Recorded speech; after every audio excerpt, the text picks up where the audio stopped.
988, then press 1. KOZN Bellevue, Omaha, Council Bluffs. This is 1620, The Zone.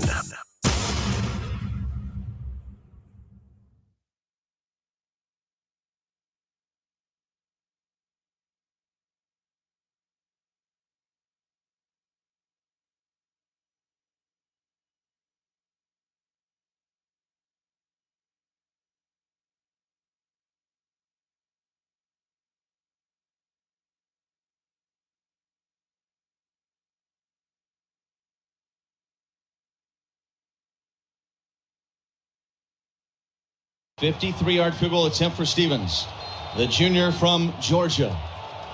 2 50-yard field goals last week against Maryland. From the right hash, hold is down, kick is up, on the way, and it is good.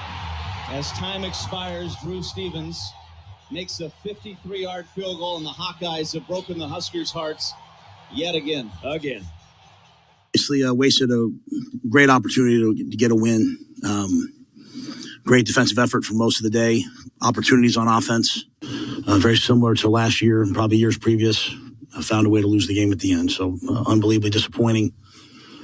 At the half, we really just kind of said three things: make sure we keep tackling number two, win the turnover battle, and don't give up a big play on special teams, because we had some close ones in the first half. All three happened, caused us to lose the game. So disappointed. Kind of probably more than disappointed right now, kind of angry about what just happened. Credit to them. Those guys, they've won a long time. They believe, they make the plays all the way to the very end. And we got to catch them. We got to catch them. And we haven't caught them yet. So in terms of finding a way to finish games. So. Oh, happy Sunday and welcome to Severe Reaction here on 1620 The Zone. I am Michael Severe, joined by Joey, the producer. It is the final regular season Severe Reaction of the season, 402-951-1620. Of course, we'll look back at what happened on Friday night. I know many of you who are old enough remember the phrase Sooner Magic and what that meant for Nebraska for a number of years. Weird things would happen in games. Nebraska would outplay Oklahoma. There would be a weird offensive pass interference not called, or a bounce or something like that. You remember that.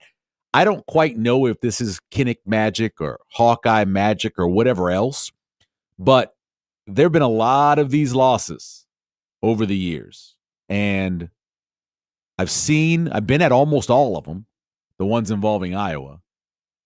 Never have I seen a team, and I've been watching college football for most of my life.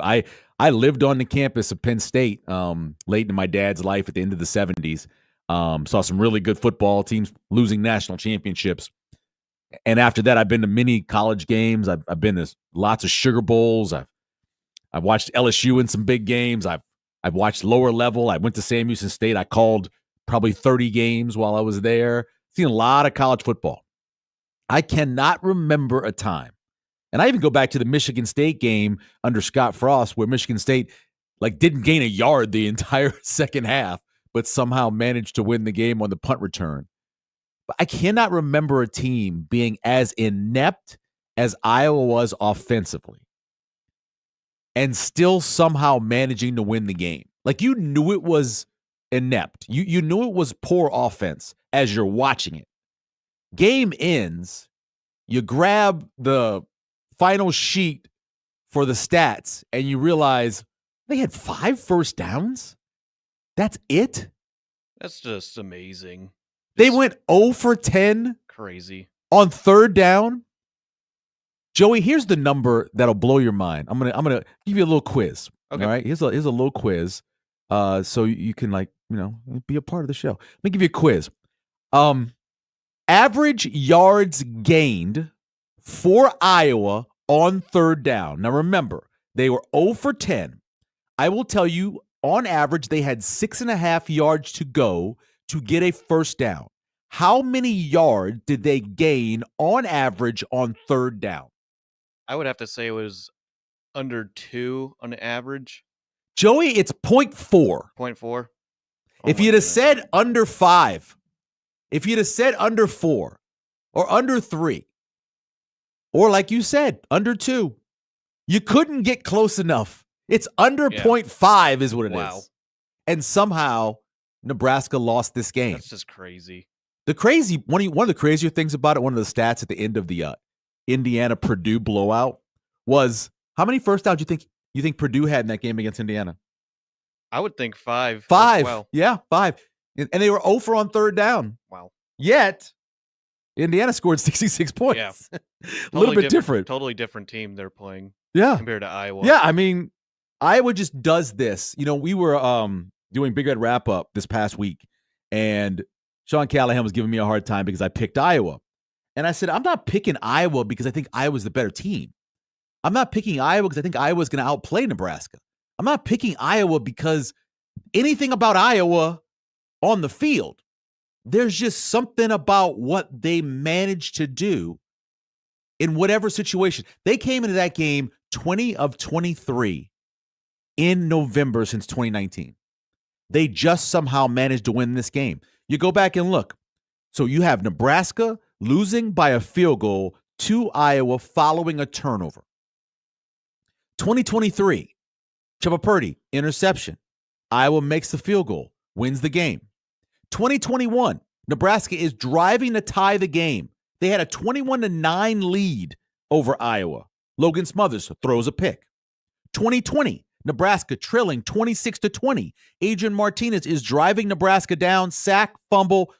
This happens every year. Every year against Iowa. Obviously, 2 years ago, we thought Nebraska had broken the streak. They had annexed the demons, right? We thought that. But then they come back again. And I'm going to go over this when we're right. Some of the other things the defense managed to get done in this game. How many Iowa punted 6 straight times. 6 straight times. This is amazing. And somehow managed to win the field position battle. Their average start was on 37-yard line. Nebraska was 22. They punted 6 straight times. They had multiple 3-and-outs. Multiple. Of course they had multiple 3-and-outs because, as we said earlier, they didn't make any third downs. They had 3-and-outs, 1, 2, 3, 4, a 4-and-out, another 3-and-out, and then a 1-and-out before they went to the half because they basically just ended the half. It's crazy to think that somehow Nebraska is now 6-6 because they lost the game at Kinnick Stadium that they so incredibly outplayed Iowa. And you know what's amazing? Caleb Johnson's touchdown accounts for almost half of Iowa's total offense. Yeah, 164 is what they had. That was a 72-yard play. Yeah. So you take away his longest. So he had a 24-yard run. Mm-hmm. He had the 72-yard catch. Yep. And then they had an 11-yard run by Caleb Johnson earlier in the game. Mm-hmm. You take those away. They basically had 4 plays that accounted for 125 of the 164. And then their 2 field goals they got in the game were basically gifts. Gifts, 3-and-out field goals. You had the muff, mm-hmm. and then you had the 2-and-out because they only ran 2 plays. Yeah. Where they lost yardage and backed up from a 50-yarder to a 53-yarder. And they still made the field goal. I watched that kid in the pre. I had no doubt he was going to make it. In the pregame, we watched him kick from that exact spot at least 5 times and nail it every time. There was no doubt in my mind that within 60, he was going to make that thing. Yeah. Now, it was tight. It was close. Yeah, but he had plenty of distance. I didn't see how close it was. Yeah, it was close to the left upright, but it had plenty of distance. Yeah. It wasn't a distance issue. It was, he had it straight and it stayed in the same line. Yeah. But so many of these games, as I mentioned, have come down to Nebraska doing something wrong at the end.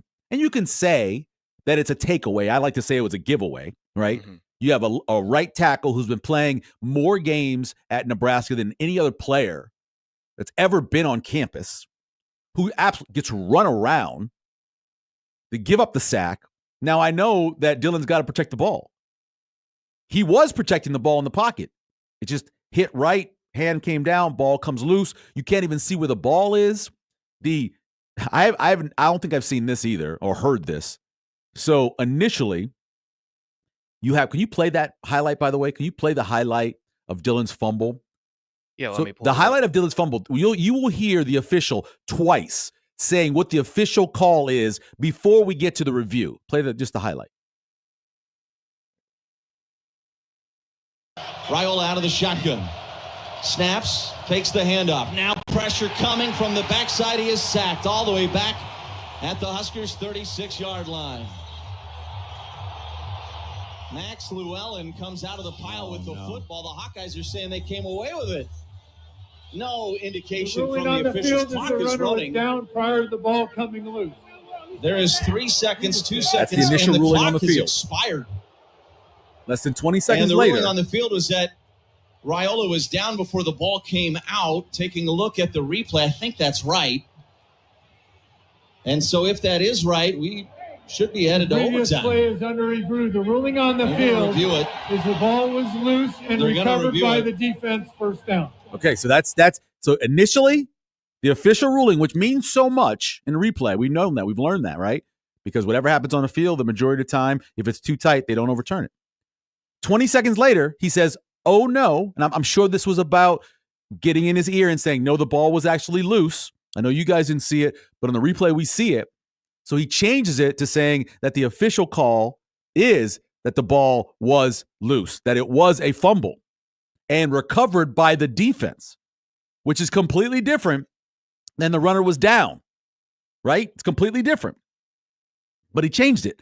So now you go into the replay booth, and in the replay booth, they are going with what initial. They're initially saying to themselves, okay, it is a fumble. It's recovered by Iowa. Let's see if we can overturn that. That's their job in the replay booth, is to now overturn that, to find enough evidence to confirm that it has been overturned. That's what they have to do.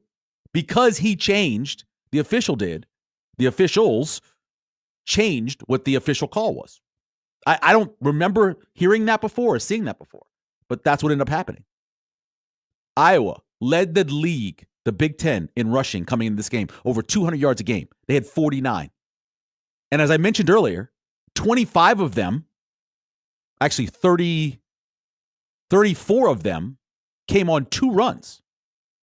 So the remaining 16 runs that Caleb Johnson had, or the remaining 15 ones he had like 20 yards. They averaged 1.9 yards per play on first down. Under 2 yards a play on first down. I believe in early down success rate. I believe in it. This game completely just said, oh, that doesn't matter. It doesn't matter early down success rate. And then as I mentioned to Joey earlier, 0.4 yards average gained on third down. We're going to get into more of what happened in this game and what went wrong and all that stuff and all that. Of course, you can call 402-951-1620, 402-951-1620. We'll chat about that. We'll talk to Stephen M Sipple after 9 o'clock as well. But most of the time is yours on the phones. Final severe reaction of the regular season. Let's go back to the phones. Start off with Scott this morning. Good morning, Scott. How are you doing? Okay. All of the stuff that everybody, has complained about, set that aside, a few plays. I throw this one. I mean, this Iowa game was so different than any of the others in that we dominated, like you've just talked about. But the thing that irritates me is that our coaching staff refused to press the clear advantage that we had. I mean, they showed a stat on difference of time of possession. Yep. I think it was like halftime. 20 minutes. And the one place, and Matt Rule even talked about in the press conference, how we struggled at defensive tackle, controlling their rush ends all game. And I'm like, where we had the clear advantage was time of possession and rushing line of scrimmage. Yeah. And we didn't make significant yards every carry, but when you've got that clear of an advantage, you've got the time on your side, run the freaking ball. I don't understand how you can't get you know what? You can run the ball 3 times in a row. It's possible. I've seen it.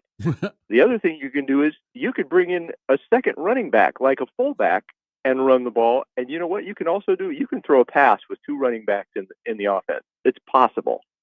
To me, it's like this one was just, you had a clear advantage. you could have just rammed the ball down their throat, old school Nebraska style, because you could have done that. And then that would have been the end of the game. You wouldn't have had, dropped passes. You wouldn't have had sacks. You wouldn't have, you might have not had as many. You might have had to punt a couple times more. But the way the defense was playing, that wasn't going to be a problem. Ultimately, you were going to just wear them down, and that would have been the end of the game. I just lay this one at the feet of the coaches, the O coordinator, to not go, you know what? We can't control their rush ends. We're able to rush the ball. We're just going to do that, even though we've got a 5-star quarterback. That's where I end up throwing that one. Thanks, Michael. Hey, Scott, I appreciate it. Look, backing up what Scott said, so Nebraska ran the ball 43 times. They threw it 33 times. But to show you what kind of success they had on those 43 rushes, only 6 times on those rushes did Iowa get a stuff play, which means you stop at the line of scrimmage or for a loss. Only 6 out of 43. So Nebraska had a rushing success rate that was near 50%. Power rushing, right? That's a situation where you have a short yardage to get and you're running the ball. How successful are you? 9 of 10 Nebraska was. They were 9 of 10 in power rushing. On the other side, Nebraska stuffed Iowa 13 times out of their 26 carries they had. So half the time, they stuffed them. Nebraska stopped the run and was running the ball and yet didn't run the ball, as Scott is saying, enough. I know 43 is more than 33, but they could have run it 50 times. Based off of the numbers we're looking at, they had a leverage rate, which means they had the advantage at the line of scrimmage 72% of the time. But they didn't take advantage of that by running the ball more, as Scott said. And there's a lot of blame to go around, but that is a big one that Scott said. Let's take another phone call before we take our first break. Let's go to Gary. Good morning, Gary. Michael. Hey, Gary. Thanksgiving was great, man. It really was. Everything came off perfect. Both turkeys came out good. It was a successful Thanksgiving. We've been through 12 games. I'm starting to wonder if Matt Rule is a talker at his press conferences and makes everything look great, or is he a thinker? Because if he was thinking, with the struggles that Dylan has had in the pressure when getting rushed, and we know the history of this game, why wouldn't you take the chance to go into overtime and take your chances there, knowing that at least the yardage for a field goal is going to be much closer than what our kid has been trying to make? He didn't. This one, to me, I'm sorry, but this game to me is on Coach Rule for not thinking about, oh, wait a minute, we've had all this 10-3s. We know what we're in for here with Iowa. Let's take our chances and get into overtime. So hold on again. Let me see. So they get the ball back at 1:42. Yeah. Right? And so you're saying you would rather them just at that time, with kneel that it? call that they made for Dylan to try and pass the ball with 20 seconds left? Right. Whatever the time was. 20 seconds. And we know what Iowa does. We've got the history of them kicking field goals at the last minute. Right. Wouldn't we want to take the risk of going into overtime versus having like the kid said earlier, run the ball. Yeah. Don't put Dylan in a place where, again, succeeding is not going to happen. And to me, that's a CEO overthinking his offensive corner and say, no, wait a minute. Let's take our chances into overtime at that particular time on that particular play. Yeah. All right, buddy. Later. All right, Gary. Thanks. I appreciate it. I would say this. I think in that situation, the first thing you do, and I think this is common across all levels of football, is you try to get a first down. If you get a first down, and they did, then you try to go for it. But if you either run or throw in the first couple downs and you don't get a first down, then you say, okay, we'll go to overtime.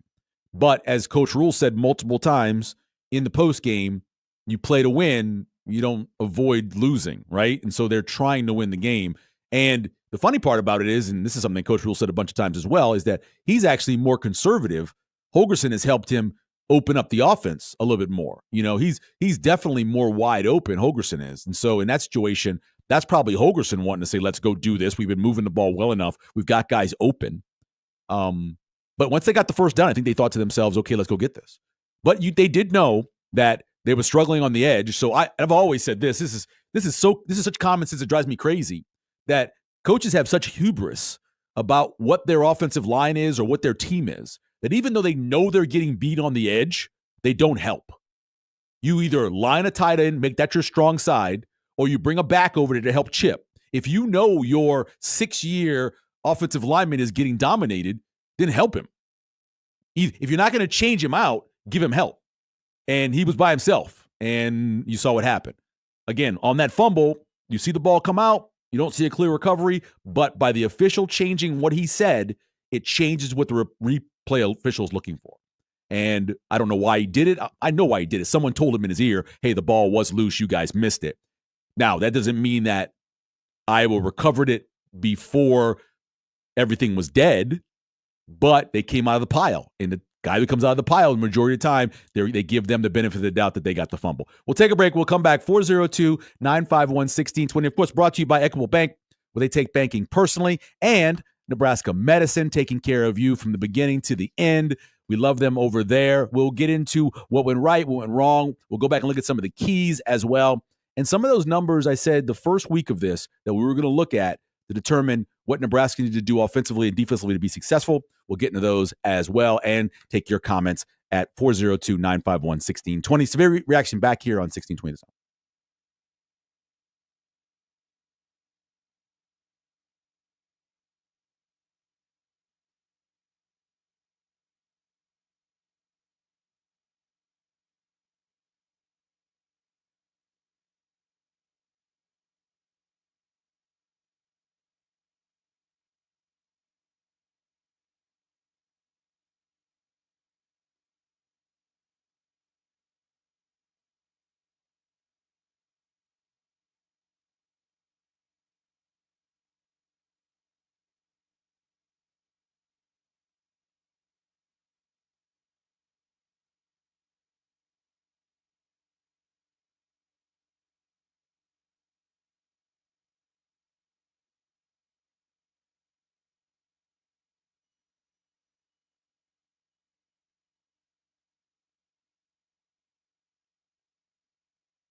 Raiola out of the shotgun, twins to the far side, drops back to pass, looking down the left sideline, and high pointed by Banks at the 40-yard line. It is a Medica first down. What a throw from Raiola, even better catch from the senior Jamal Banks.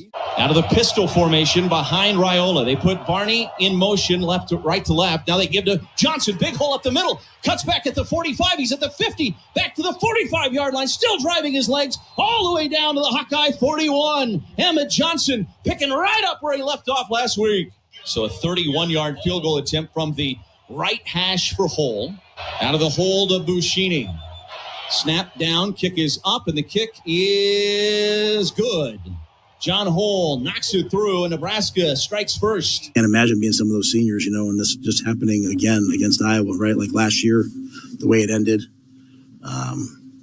Especially, kind of to Sam's point, when you play the way you played, like some of the defensive kids to play the way they played and have to watch the other team storm the field, that's frustrating. Some of the young players might be discouraged. I don't, that's frustrating. It just is, it's just where we're at. And you know what I mean? As dumb as that sounds, we have to get better. Welcome back to Reaction here on 1620 The Zone. what Matt Rule said right there is one of the most important things in life. And this has been said by philosophers, and it's been said by presidents. It's been said by Nobel Prize winners. The most important thing you have to be able to do is to know where you're at. Because obviously we all want to get better. But your baseline is that's how you know you're getting better, right? You establish your baseline. This is where you are, to be more grammatically correct than where you're at, but still to where you are. And then you know if you're going forward or if you're regressing, right? You know that. And he's right. That's where they are right now. They are a team that can absolutely dominate another team on their home field, but still manage to lose the game. They are a team that can go and get completely destroyed by Indiana. They're a team that can play down to the wire with Ohio State. And they are a team that could go to Kinnick on a very cold night and walk away a loser 13-10 again. That is where they are. And that is incredibly important to know where you are. So I really appreciate when he said that. And it doesn't sound silly. It doesn't sound crazy. It is where they are right now. And that's the way it is. You can call it whatever you want. Like I said earlier at the start, you can call it Kinnick Magic. You can call it Iowa Magic. But in the end, since 2019, they are 21-24. They have won 21 of 24 games in the month of November. They win. Google it. They win games in November. However they do it, they do. On the other hand, I think Nebraska's got something like 5 November wins since 2018, something like that. It's just a big difference in the two teams. One team ends the season strong, the other team, not so much. We'll get to some of because a lot of times we'll blame one play, the sack fumble. There were a lot of things that led to this. Before we do that, let's go back to the phones, 402-951-1620. That's where Random Mike is this morning. What is up, Random Mike? How are you? That's one of the all-timers. You got it. I'm trying to look at positives. We're going to a bowl game. Yep. Wisconsin is not going to a bowl game. That's a positive. That's a double true. Positive. Yep. You mentioned the Indiana game. Other than that, I would say every game, I think a neutral, knowledgeable observer would say Nebraska should have won that game. UCLA would be the one I would disagree with. I think UCLA pretty much dominated the game and kind of shut it down in the middle of the third quarter because they had the big lead. Other than that, yeah, I agree with you. Isn't that incredible? And we even talked about this before. If Dylan, who's going to be fantastic and has at times, but he is a freshman, if he makes throws that are there, wide open guys in the end zone that he missed, or even in that game, what struck me was a lot of times, even his completions, there was somebody else wide open for a bigger game. Yeah. Would you agree with that? I agree with you. Yeah, definitely. And I know maybe the weather has something to do with it too. But and I have so much admiration for Robinson, and he takes responsibility. He faces them after the game. He even took responsibility for this loss, saying he was trying to kill the guy. Well, we had too many guys making the tackle. Yeah. And how the hell can that happen? And credit to the running back. But he said if he hadn't been trying to kill him and knocking his own guy out of there, which was a big part of it, and if Robinson knocks you out of there, you're going to be out of there. And he took responsibility. I feel so bad for him, but he's happy about the positive that they have made progress. But here's my question. In the pros, I think every pro league, they try to help the bad teams by letting them draft higher. Sure. Certain rules that really give them an advantage over other teams that maybe deserve it because they're better. Right. You know what I'm saying? Yep, sure. In college, it's the opposite. If you're a bad team, you get fewer practices when you need more. Why in the world don't they allow teams that aren't going to make a bowl game to at least have some practices so they can get better and have a little more parity and just kind of be nice or be fair to the lesser teams? Give them a chance. I mean, why is it that way? Because life's not fair. I mean, honestly, that's the only answer I can give you. Is just not fair. You have to earn it. If you want the extra practices, you got to earn them. That's life, and they haven't earned them. That's not the way it is in the pros. Yeah, but in the pros, it's the pros is different, and maybe college will move closer to the pros. But in the pros, everybody's got to be the same. You got to have the exact same rules for everybody. In college, it's not. It's different. Some conferences make more money than others. Some teams have better situations than others. It's just not the same. It's never going to be equal like it is in the NFL. No, in the pros, they're encouraging parity.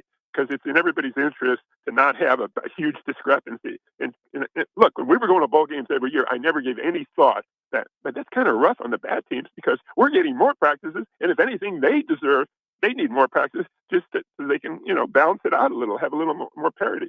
So I just think it's the way things are, but it really shouldn't be that way. That's all I have to say. But the positives, we're going to a bowl game. Yep. And boy, we could have been in the playoffs if our great quarterback, and I know there's a whole lot of other stuff, if he hits open guy. Yeah, Brandon, Mike, I appreciate it. There was a lot, and that's every time we talk about Dylan Raiola, we have to say to ourselves, this is a young man with now 12 starts. This is a young man in his first year playing at the college level, which is completely different. And I don't care what kind of high school you played at, playing in the Big Ten and all those things. And yes, he missed them. And there were things that he didn't do that could have made it easier for Nebraska to win. At the same time, he made throws and he did other things that allowed Nebraska to get into some situations where they could win. So we have to balance that back and forth. In terms of the NFL, the way they encourage parity is by revenue sharing. Everything is equal, right? The amount of money that each team, you're in Green Bay, you're in the smallest market in professional football, and you're going to get the same money, that big check that Dallas Cowboys get or the New York Jets and Giants get. Now, you may make some money, different money in some other things, some side TV stuff or maybe how many people you can put in the stands and all that. But overall, they try to balance it. Now, as revenue sharing is coming to college football, at least in the Power Four, it may balance it more. And then you throw in NIL, you throw in what's happening with the portal. We are moving towards more parity. You saw it yesterday in the games that were won and the games that were lost, or over the course of the whole weekend. You've seen it. And as Random Mike said, Wisconsin doesn't make a bowl game for the first time in 22 years. So that's a good thing if you don't like Wisconsin. We'll take a break. We'll come back. We'll look more at what was to blame for what happened Friday night. It wasn't just one thing. We'll go over those as well and get into what went right and what went wrong. As always, here on Severe Reaction, brought to you by Equitable Bank, where they take banking personally, and they always answer the phone on the first ring. And Nebraska Medicine. If you're looking for a great job, go to the Nebraska Medicine website. They are having employment opportunities currently at the website. We'll be back with more 1620 The Zone, Severe Reaction.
Raiola under center, fakes the handoff. Play action, looking over the middle of the field. Wide open was Nair, and he dropped it. Nair put his hands up, went through his hands. It would have been a big play. Might have been 6. Yeah, I don't know. He probably hits his head on the goalpost. Yeah. I'm not even. It's nighttime, so was it the lights? At the start of the first half and, come away with no points. 2nd and 1, we call the over route. I catch that ball and go score. I mean, it's going to be a touchdown. So there were some opportunities there, versus a good defense to make the plays to win the game. And even that, that last drive, we drove it all the way down. We had chances, didn't convert. They started playing some 2-man on us, just manning everyone up, trying to force Dylan to run. And, he made one nice run and punted the ball down, got the ball back, did everything you're supposed to do, and got the ball knocked out of our hands. We struggled versus their edge rushers today. Pretty much from the first quarter to that last quarter, they the 2 edge rushers, really was a matchup we struggled with today. Welcome back to a reaction here on 1620 The Zone, 402-951-1620. At the end of NFL seasons, NFL Films would always do the look back at their season, and they'd always name it something, A great example of that would have been after 93 for Nebraska. They had the unfinished business video, or that's what it would have been. This is opportunities lost, I think. I think 2024, the film, the old VHS tape, the title for it is opportunities lost. So many different opportunities to make a play, to put Iowa out of their misery, to choke them out, right? They're getting beaten. They have nothing. They're lifeless. All you have to do is do 1 or 2 extra things, and you knock them out. Even on the first drive, the post that Dylan missed to Jalen Lloyd, that touchdown, that's a 7 instead of having to settle for a field goal. That 4-point difference might be enough. Say it stays the same way it is, but he hits Jalen Lloyd for that touchdown. And at the end of the half, Nebraska scores a touchdown. They're up 14-0 going to halftime. It's only a 4-point difference, but that's probably enough. Iowa's not scoring 2 touchdowns. No matter what Nebraska did, they weren't going to help Iowa to scoring 2 touchdowns in that second half. So that could be enough. You heard the highlight right there with Isaiah Nair, that catch. By the way, again, I was never a Division I athlete at that level. I was never a Division I athlete. The closest I was Sam Houston State recreational champion bowling, okay? That's at that level, the college level. But I would have been pretty pissed if I dropped that pass and Isaiah Nair showed zero reaction to dropping a huge play. There's nothing better for an offensive coordinator than 2nd and 1. You love 2nd and 1. You can just run it, get the first down. You could take a shot play. He had the opportunity to take a shot play, 2nd and 1, play action, hard play action, wide receivers coming across. You had the mesh on the other side, and what happens? Boom, off his hands. He even had Jamal Banks ahead of him to block the one guy who could stop him from scoring. And there was zero reaction from him. No, oh man, nothing. I'm like, how do you not react and have emotion to just dropping that pass? I have no idea. That blew. I went back, so we watched it. We had, multiple highlights. You got the highlight on the board in the stadium, and then the TV coverage was about 25 seconds behind. So you're watching it multiple times. And each time I was like, I can't believe he didn't react. And I watched it I rewatched the game, and I can't believe he didn't react to this. No expression on his face changed, nothing. He just dropped one of the biggest plays in the game and had no reaction. That's just weird. It's just weird. And then, of course, the 5 missed tackles on the Caleb Johnson catch and run of 72 yards. You had an initial missed tackle, and then you had a tackle a chance where you had 3 guys to tackle him, and as Random Mike just said, Robinson came over and knocked Singleton off of it, and it gets away, and then you have another chance to maybe get it. Just Caleb Johnson's going to make a play. Every game, he's going to make at least one play. That was his play. That wasn't enough for Nebraska to lose it, but that was his one play. All right, let's go back to the phones. Old man Doug joining us here on a Sunday morning. What's up, Doug? I'm glad your turkey turned out well. Yeah, it did actually. It's the first time I've never been I don't smoke a lot but I smoked it at my neighbor's. I'm probably going to now buy a Traeger after that. I've been holding off, but I'll do it. There you go. Well, I know ultimately these losses are the responsibility of Matt Rule. Yeah. Okay. Mm-hmm. Player personnel decisions, who they hire as coaches, etc. But at some point, and this last game was proof positive, he's had so many people let him down. And you stole my thunder, but at some point, we have to blame the players. Mm-hmm. And of course, Matt Rule did recruit him. Matt Rule, told him what to pay him in NIL, etc. But they were dropping a super easy pass. Even Ja'Cory Barney, that Harburg, I called it at home. They had friends over. I said, they're going to pass at some point with him coming in the game. And they did. And he put it right. And Ja'Cory Barney dropped it. He's had a good year. I get it. Okay. But the missed tackles on the screenplay, which is the only, those were players, and the bad snap. So do I think we need to get rid of Foley? Yes. Do I need, and it's not necessarily the bad snaps, but our gunners are horrible. We don't block their gunners at all. We're fair catching. And I just think that the Nebraska team overall, save guys maybe like a Ty Robinson, honestly, are spoiled and pampered, and they're not hungry. And, like with Naor, I missed that, but I'm still going to get my NIL check next week or what have you. So I think that, they got to change out Foley. I think they got to change out McGuire. And then I think Rule now understands with Holgorsen coming in, and hopefully he stays. If he doesn't stay, next year might not be that much better if he does stay. And then Dylan missed a lot of throws too. And everyone's like, and granted, he is a freshman, but he is a really high paid. We sold the farm to get him here. I guarantee you he's the highest paid kid down there. Yep. And he is a freshman. I think he'll get better. But I think the players in this loss are equally to blame, if not more. And some of the assistant coaches have let, Rule down, because Rule's a loyalty guy, and I appreciate that because I'm a loyalty guy. But it's just, I don't know. I mean, it's at some point, people got to execute. They don't coach them to make bad snaps. They don't coach them to drop balls. They don't coach them not to make blocks. And Holgorsen is progressing in that area. But I thought we were a way better team in Iowa. I think Iowa's trash, and we lost to them anyway. Yeah. Oh, man, Doug, I appreciate it, man. Have a great Sunday. I will go back and say that I don't believe Ty Robinson is pampered. I don't think Ty Robinson is that kind of guy. I think Ty Robinson is a hell of a student athlete and bust his ass and got better every year he was here and decided to stay another year because he wanted to accomplish something, help get this team to a bowl game, and he did. I think you're going to miss him.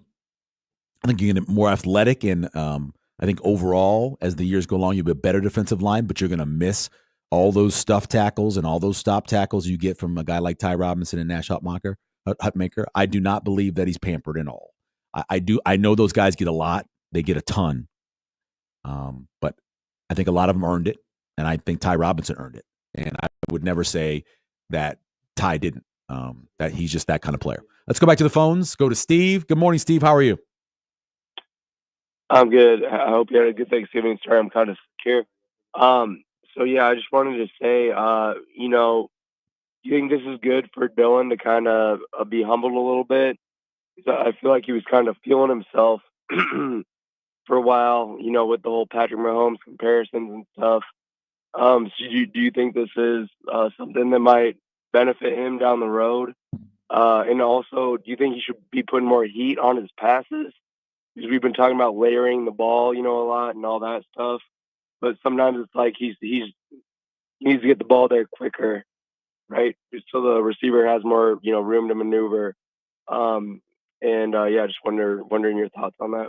No, hey, Steve, I appreciate the call. We've been talking about it since the season started, about putting it on guys and not lobbing it in there, especially in the Big Ten where there's so much more wind every game, and it causes the ball to go, left to right 3 or 4 feet by not putting some heat on it. No, I agree with that. I've said it all season long. He needs to do that. I do believe that you learn best from failure, and so him struggling and failing, I think it'll be better for him as it goes along. It'll make him even harder worker than he already is. And I think he'll be better. I think his sophomore year, that first to second year, we always talk about how big of a jump you make. For a quarterback, it's even greater, especially if you've gone through some struggles like he did. And he knows what he needs to fix. He's got to do a better job. He's got to get stronger and in better shape, first of all. He's got to do that. Secondly, he's got to be able to throw that ball, especially when it's in between the corner and the safety in those too high situations. He's got to be able to put it on him. Don't lob it, throw it in there. He's got to be able to do that. And he's got to be able to find open guys, especially when they're crossing the field.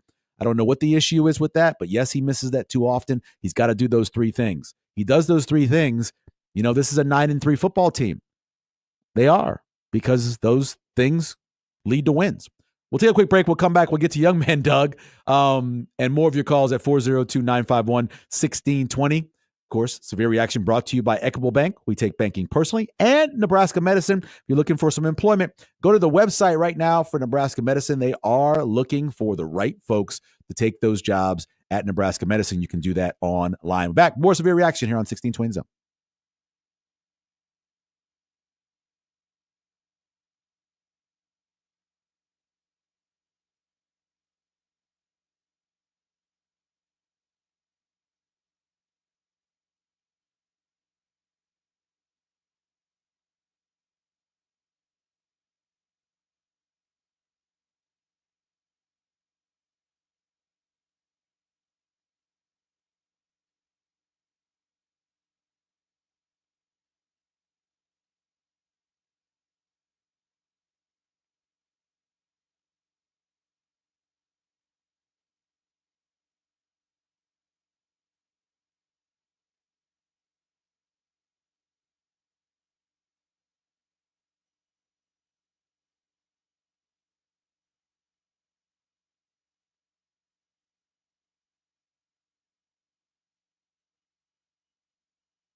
Caleb Johnson motions back into the backfield to the right of Stratton, who's out of the shotgun. Ball at the 28-yard line of the Hawkeyes. Swinging out to Johnson in the flat. Johnson trying to turn it upfield. Now pushing the pile forward. Gets off the defender at the 45. He's at the 50. Cuts back. He's off to the races. He's at the 30, the 20, the 15, 10. Middle of the field. 5. Touchdown, Caleb Johnson. Iowa finally breaks the big play. And the Hawkeyes a point away from tying this up on the first play of the fourth quarter. Yeah, what's ultimately a travesty, which was one of the keys to the game, getting the deuce down to the ground in the open field. He turns a loss into 6 points. No, we just gotta get better, honestly. At the end of the day, like they won the one-on-one matchup. Like they turned the corner and beat us. We just gotta get better. 5 minutes left, whatever it was. Dana calls 2nd and 1. I'm used to call running the ball there. He calls a play action pass. We drop it. We just gotta get better. I'm not. We're not like we're not doing the right things. Welcome back to the reaction here on 1620 The Zone. That phrase, "we got to get better," was uttered a lot by Matt Rule in the postgame. Matter of fact, that was kind of the theme for Steve Sipple's column on Husker Online, and we'll chat with him after the top of the hour. Let's go back to the phones. That's where young man Doug is. Good morning, young man Doug. Good morning, Mr. Severe. Big fan of your work, and always love listening to you, man. I appreciate it, Doug. So I kind of wanted to piggyback off of your statement you made about we do this, that, or the other thing. We're 9-3. Yeah, and obviously coaches can only coach so much. There's got to be accountability. How do you hold a player like Nayor, who's still going to get his NIL check, accountable? You know what I'm saying for that. And then also, I'm tired of our identity as a program as being the what-if games. Well, what if we tackled Caleb Johnson on, that screenplay? Or what if we make this catch in this open field? I'm just tired of that being the identity of our program. And basically, that's all I had to say. And I appreciate you guys. Thank you a lot. I appreciate it. The what-if game sucks because too many times we can use that. And in the end, you just got to get it done, right? You just got to get it done. You got to win the one-on-one battles, as Coach Rule said right there. You just got to get it done. No more excuse. The one thing I learned more than anything else, being around the United States military, the one thing, I learned a lot, trust me, changed my life. The one thing I learned is that the only person that can make a thing happen is you. You might get help from somebody, but in the end, you are born alone and you die alone. You may have people around you, but you have to get it done. You've got to make the catch. You've got to make the block. You've got to pick up that rush. You've got to run the ball in the right hole. You have to make the right decision. You have to do it. It comes down to you. They used to always say an army of one. And what that means is it's dual meaning. Altogether, you are one, but it is one person that is making that sniper shot. It's one person making a decision on where we're going to go in terms of that invasion. It's one person that's got to make things happen. And too often for Nebraska, one person doesn't do their job. And that's what happens. Let's go back to the phones. Good morning, Don. How are you? I'm good, Michael. How are you, bro? Oh, I'm good, man. I'm not bad. I'm looking forward to a relaxing Sunday, making some gumbo. Hey, man, first off, I want to say thank you, bro, for the show, man. Oh, I appreciate it. Yeah, thanks. How many years you came back to do this now? Like 3? This is the third season of doing Big Red, what is it called? Severe Reaction, yeah. Hey, we got to kind of get that right, bro. Yeah, I know, a little bit. Fourth season, bro. Yeah, I know. Yeah. Hey, man, but now, I don't think that Johnson beat us on that run. I think he beat us up, bro. He looked like Tommy Frazier against Florida. He is a strong kid. Running through tackles. Yeah, I know. Huh? Yep. Hey, man, how come, like for me, I'm thinking number 5 should have just tried to take his legs instead of try to tackle him up high when you got everybody else, trying to help. I think Bullock was trying to get the ball. Get the legs, bro. I know, no, I'm with you, but I think Bullock was trying to get the ball the more I watch it. Okay. Yeah. Now, 2 things Doug said I love is that he answered the phone on the first ring, and Iowa is still trash, bro. Now, look. 8-4 trash. But, hey, man, and they beat us. And I do like that tradition that they have where they wave to the kids in the hospital, bro. It's amazing. That is sweet. Yeah, you know it is. What I'm saying? Yeah. Kind of get you out of your football rhythm for a minute. No, it's amazing. A couple things I want to ask you about. First off, was it Carter Nelson reverse, bro? Yeah, that wasn't a good time for that. Man, I'm like, you give it to the fast guy, bro, like a Lloyd or somebody. Yeah. But I'm not lying though. He's actually really a fast guy for a tight end. Right. Yeah. But like you said, the timing, and whatever, bro. Right. But now this is their 4th-string quarterback. Yeah, that was their basically 4th guy. Yeah, because before the second guy could come in, he got hurt. Trying to come in. Yeah, but could you imagine us coming in with a fourth-string quarterback? All these different things we're gonna be saying, bro. I have. You know what I'm saying? Remember and Logan they Smothers still ended up won. being like the fourth string guy at one point. Yeah, I remember. Yeah. Shout out to Logan. Yeah. Hey, man, but now I want to ask you about the punt that was muffed inside the 5-yard line. Yeah. Right. Mm-hmm. Because it does still look to me like an Iowa guy touched it. No. But no. It was Shavers. Shavers touched it first. He was a freshman, right? Yeah, Shavers touched it first. Number 1 touched it first. I kind of still disagree with you, but that's okay though, because I think that he's a freshman and that don't you have to say something like fire or get out of there? Or poison is what Coach says. Coach says they say poison. That's what they say. They yell poison. 5 first downs, bro. 5 first downs. I know. 0 for 10 on third down. Yep. And now the last 2 things I want to ask you about. I apologize, bro. I know you're up against the break, but first off, the 4th and 1 when they false started, right? That kind of like killed another drive. And then the one, I think it was 4th and 2, kind of late in the game, and I thought that they could have went for it, and they punted it, and then they ended up doing the run. So I was just wondering, was that kind of like a bad call time to try to go for that 4th and 2, or do you just go get the 2 yards and salt the game away, bro? Thank you, man. I appreciate you.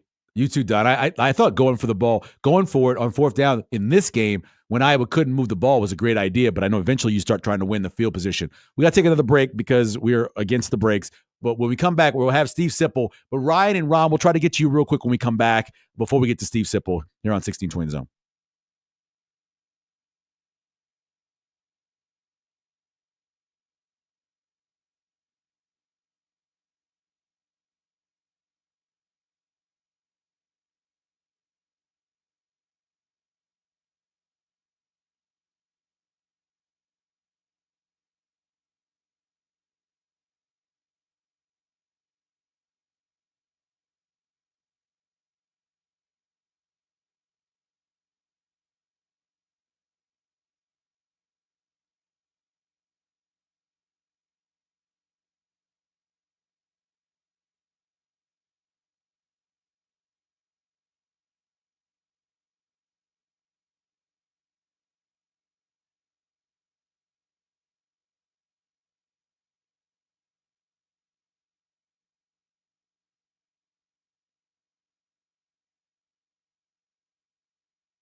.34-yard field goal attempt from the Far hash from John Holm. Made a field goal earlier, back in the first quarter of this game on Nebraska's initial drive. Bad snap, kick is up, and it is hooked to the left. It is no good. That one was failed from the beginning on the bad snap. Yeah, just not a good snap. Welcome back to the reaction here on 1620 Zone. Hour number 2. We'll get to Steve Sipple in just a minute. Let's knock these phone calls out real quick. Hey, Ron, what's happening? Hey, Michael. What's up? Always appreciate your show. Oh, thanks. I was looking through the World Herald clips, and our friend Tom Chatel had an interesting quote from the kicker from Iowa. His quote was something along the lines of, "I don't really know what Nebraska works on, but we don't muff punts at Iowa." Yeah. And I just thought that was probably the most succinct summation of the series and of this game and the way that this thing goes, because it's always one little thing, one little detail that they seem to take care of that Nebraska doesn't seem to be able to come up with. Very true. Very true. That's right, Ron. No, definitely. And he wasn't wrong when he said that. Let's go one more phone call before we get to Sip. Go ahead, Ryan. What's happening? Hey, Michael. How you doing today? I'm okay, man. Hey, good. Hey, you guys kind of reading my mind there with that clip. But anyway, yeah, well, I mean, what are we working on in practice with these snaps? I mean, I don't understand how this hasn't been corrected. I guess the season's over now, but we just let it go and let it go and let it go. So I don't know what they're working on in practice. It's just crazy. The crazy part, Ryan, is that they actually have bad snaps in practice too. Oh, well. Yep. I don't know. I guess a good coach would probably get that corrected. I'm not the coach. I wouldn't know how to correct it, but if you're getting paid $8 million, you probably better figure it out. Second point is, when I hear Matt Rule saying week after week we have to get better, when people say they have to get better and you keep hearing that repetitively, that means they don't have an answer on how to get better or how to get it corrected. Right. That's all that tells me. But anyway, I'm just a little angry this morning with that loss, so I'm sorry, but had to get that off my chest. Oh, I completely understand, right? I think more people are upset about this loss than any loss I can think of recently, besides maybe one of those Colorado losses, especially one where Nebraska had the lead and ended up giving up the lead. I mean, other than that, I don't know if Nebraska fans have been this angry in a long time. Just, driving from – I was stuck in traffic for a long time after the game, but just listening to the callers and listening to Big Red Overreaction and listening to everything, and then reading some of the stories and reading the comments on social media. I got a text from a buddy of mine who said, he goes, in capital letters, next year's game in Memorial Stadium better be at night. He's like, you're going to give them a night game. Give us a night game. And just talked about how at this point, Nebraska fans are as mad now than they've been about any game in a long time. It's a combination of things, right? We talked about earlier. It's losing to Iowa again. In that last clip, matter of fact, so Lane Grindle, in case you're wondering why Lane was doing the games, Greg Sharp, who, of course, as you know, is battling cancer, this is a little tired, and so he set out this week, and Lane took his spot. Lane Grindle, who was the Zone years ago as an intern and now works for the Milwaukee Brewers, has been kind of shadowing Greg in case he needed somebody to stand in for him, and this time he did, and so Lane did a great job with Damon Benning, but Lane makes that final call of the field goal and breaking Nebraska's hearts again. And all Damon says, yeah, again, because that's why. And the second part of that is because of the fact that, the way they lost. I went over all the numbers and the way they dominated the game and the way they made plays, especially early on, that would make you think that this was different, and then it ends up being the same. So I understand why Nebraska fans are as upset as they are for this game, and why they've gotten to the point now where when they do play an Iowa, or now they got over the hump with Wisconsin, but any of those games where the other team just figures out a way to beat you, the Nebraska fans get to the point where they're like, okay, this is what happens. This is who we are. Stu Manji, who is on Twitter, who always has, great stats and goes over a bunch of different things for the stats, was breaking down what Nebraska is doing against Iowa in the fourth quarters and for the games, and how much Nebraska has gotten things done despite the fact that they're losing the game. And let me find where he has his stat for him. But he went over the amount of time Nebraska was leading in the game. Here it is. Okay. Iowa versus Nebraska 2021 through 24. So 21 game, 22 game, 23 game this year. 4 games. Each game, Nebraska had the lead. Combined time, they had it for 138 minutes and 26 seconds, where Iowa had the lead for just 25 in those games. They had it for just 25 minutes compared to 138 minutes. In the fourth quarter, Nebraska had had the lead for 22 minutes and 55 seconds. Iowa had it for 2 minutes and 58 seconds. It's crazy to think about. Almost a 20-minute advantage in time of possession in the fourth quarter. But in the end, Iowa's won 3 of them, and Nebraska's won 1. And that's why it's so stressful and seemingly frustrating for Nebraska fans. Let's go over something. We're waiting to get a hold of Steve Sipple, who's probably just running around doing some stuff. But let's go over what went right, because, too many times, and I went over a whole list a little while ago of reasons that Nebraska lost the game. But as I mentioned earlier, the defense gave up 164 yards, man. 72 of them on one play. 125 of the yards of the 164 were on 4 plays. If you can limit a team in the Big Ten, even a former Big Ten West team, to just 4 big plays, your defense is doing a pretty good job. Nebraska forced 7 straight punts. 3 of Iowa's last 5 drives, however, ended in points. So this is what frustrates you about Iowa. When they've got to get it done, they figure out a way. They don't always make it happen. Sometimes they let you make the mistake. The muff punt, for example, that allows Nebraska. They kept punting the ball back at Nebraska and punting the ball. There was a point in the game where Iowa fans were booing their team. And then I was talking to Andy Kinney from KTV, who had to run downstairs and get the discard out of the camera.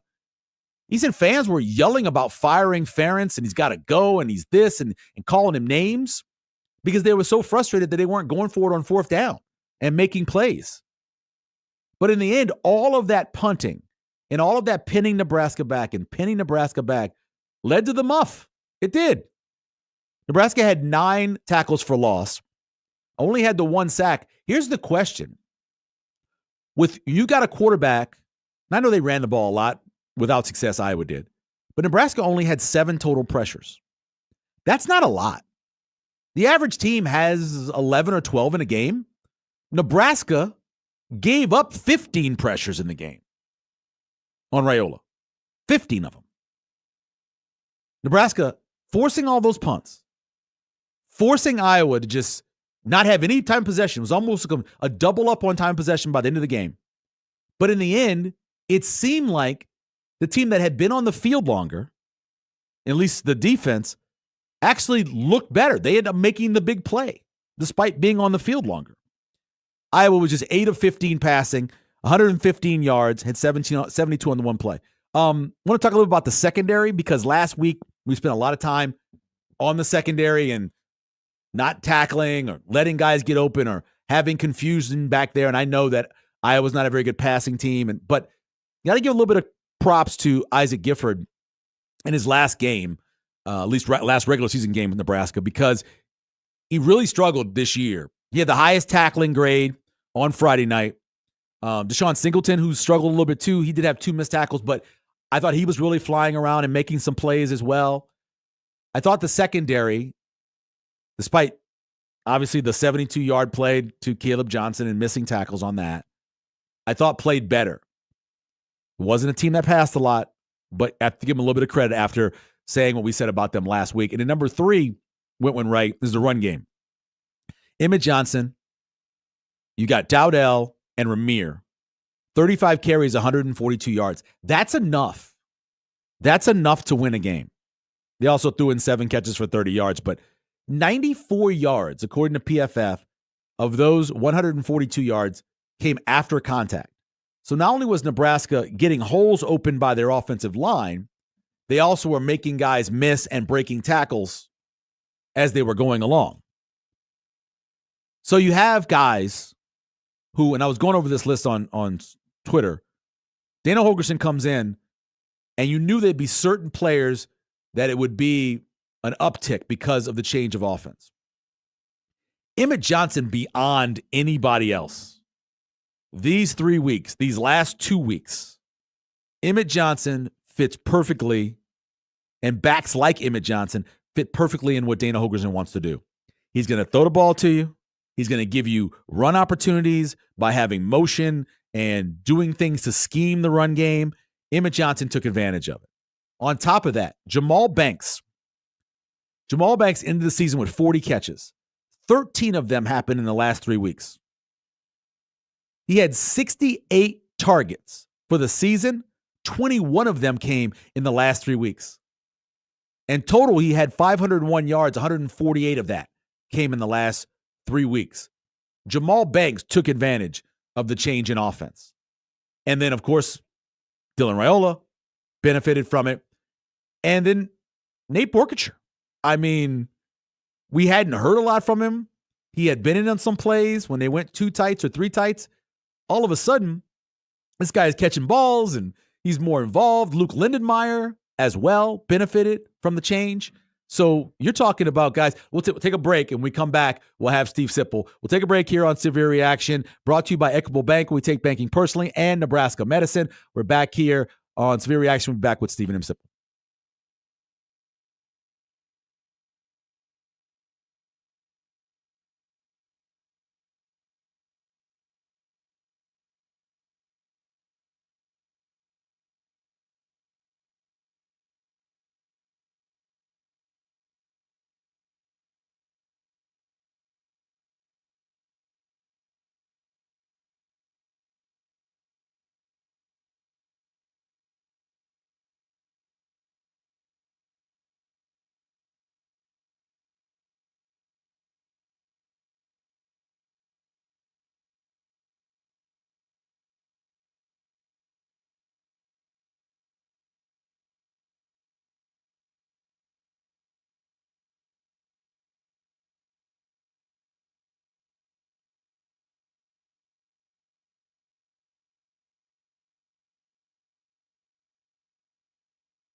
With 6:36 remaining in the third quarter, it's a 10-0 Nebraska lead. This is an absolutely monster call in this game. It could get the Hawkeyes right back in it, or Nebraska could avoid disaster. The ruling on the field stands as called. It's first down, Iowa.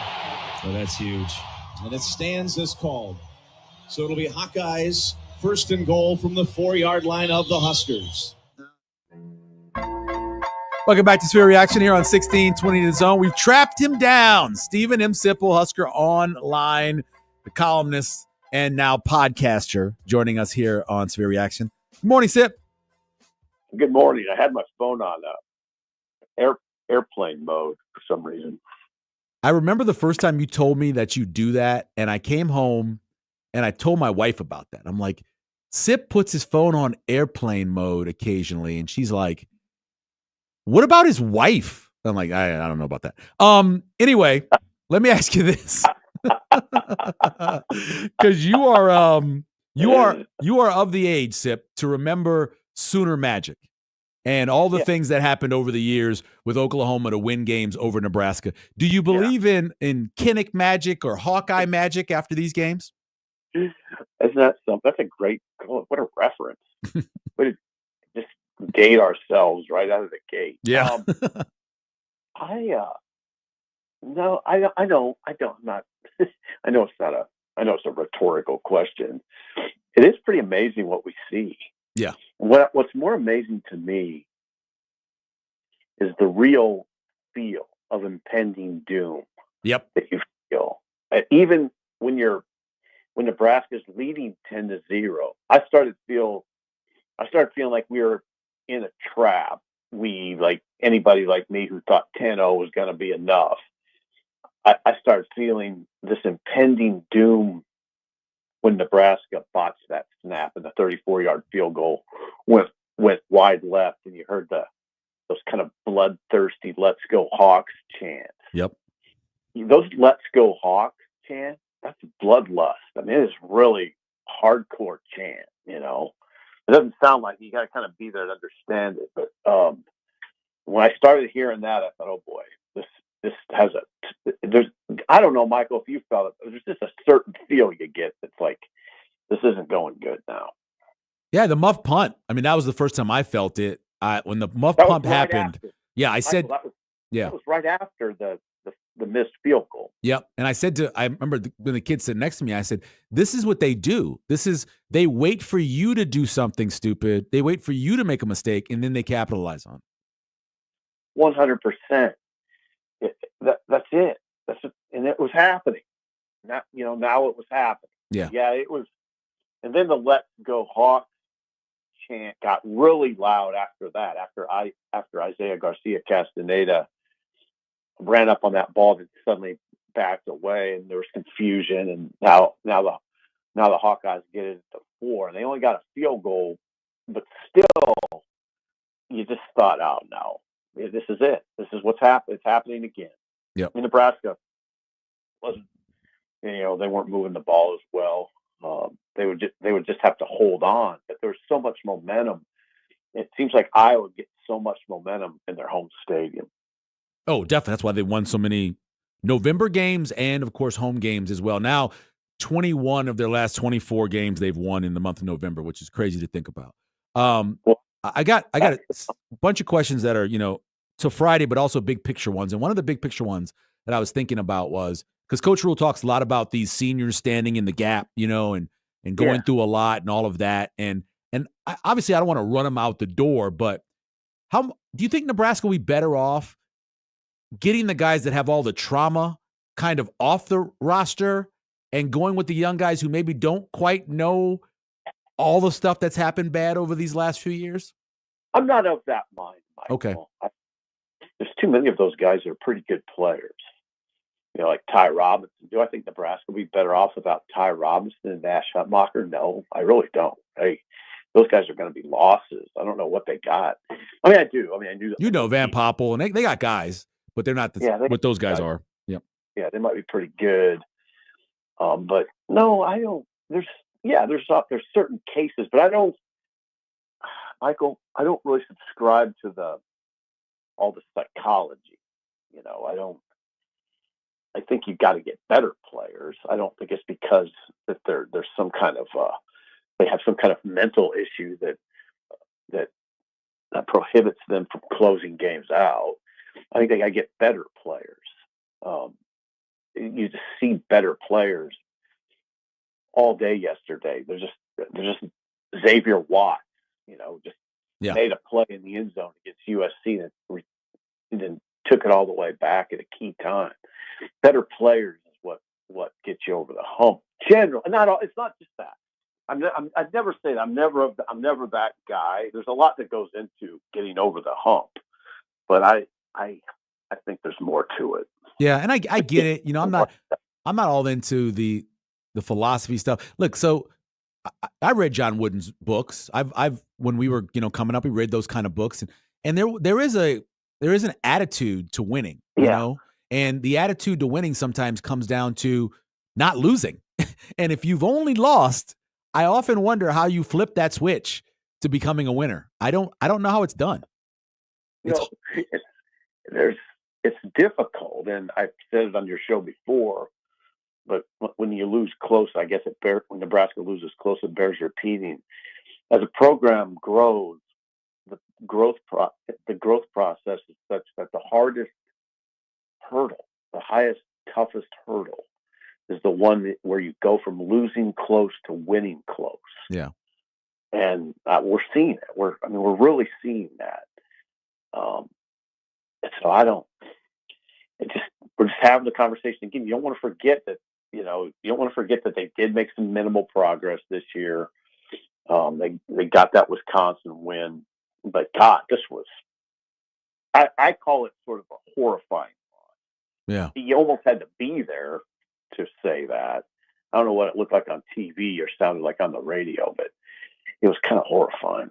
Steve Sipple joining us here on Severe Reaction from Husker Online. One of the weirder things when I was going over the reasons they lost this game, you have a guy in Isaiah Nair who's been on campus not very long, and then you have a guy in Bryce Benhart that's been on campus longer than anybody else, and two critical mistakes from those guys. Right? It's like it doesn't matter how long you've been here in a way. That kind of contradicts what I was saying earlier, but it doesn't matter how long you've been here because they both made incredibly critical mistakes. And the difference between the amount of time they've been here, there's no gap bigger than that. It's just weird that it happens. No, exactly. That's why I don't get too far into that that psychological discussion, because Nair is, like Sean Callahan was saying that, like, see, it's a senior, these seniors. I said, Nair has nothing to do with what happened in the past. And he was a big part of that loss. Yeah. You're right. Benhart does. Yep. And there's a few other examples. IGC, he's one.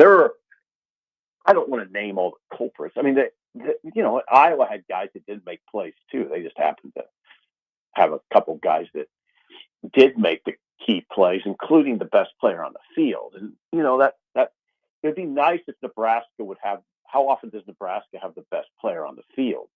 It doesn't happen very often these days because they don't have. Yeah.